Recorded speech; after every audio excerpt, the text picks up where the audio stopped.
Is it just me, or is there something intrinsically wrong with going through all the effort of buying a Ford Mustang and then opting for the 4-cylinder version?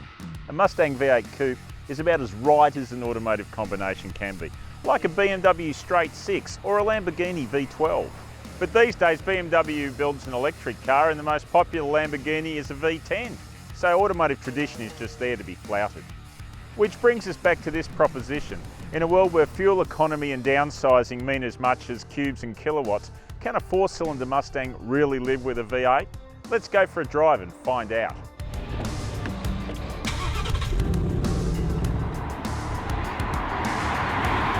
So the 4-cylinder Mustang has a 2.3 litre turbo-petrol engine that makes 233 kilowatts and 432 newton metres. Now the deal with that, what that means is when you drive it, is it just doesn't have the sheer animal poke of the V8. It's probably a little bit easier to drive, it's a little bit more subtle to drive. It's what you want. It's all about the flavour of the driving experience you're after.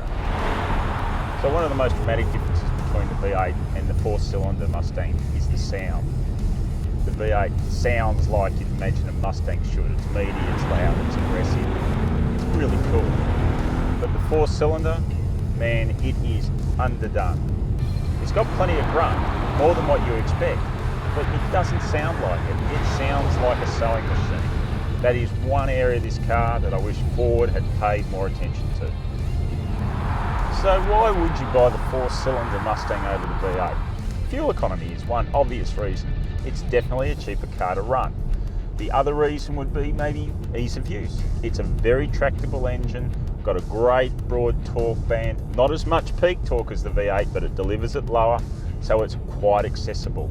And in this case, with the 6-speed auto, very easy to use. You want to shift manually, you can go to the flappy paddles or let the car look after it for you, and it does that very nicely.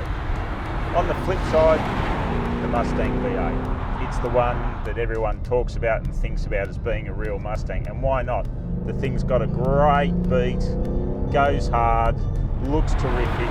It's what you call the complete package. One thing the Mustang V8 will do if you're into Aussie V8 sports sedans is give you a familiar feeling. It's got that big lump of a V8 under the bonnet, of course, but also the dynamics, the ride and handling are pretty sweet. But I won't kid you and say that the ride is as good as what we get out of our best of our current V8 sports sedans like XR8 and Commodore SSV, but it's pretty good, and the steering's good, and the car overall, for an American icon, does a pretty good job of being an Aussie hero too. So if we're going to talk about weaknesses of the Mustang, then we've really got to talk about the interior. Materials quality isn't that great. Presentation, nothing particularly special. Retro without having a really solid feel to it. The rear seat, virtually no room, and as we discovered in the boot, no spare tyre. You know what, I got to admit, I like the 4-cylinder Mustang more than I thought I would. Plenty of torque, good price, reasonable dynamics, but I got to say, if I'm going to buy a Mustang, it's got to be a V8. There's just no choice in it for me.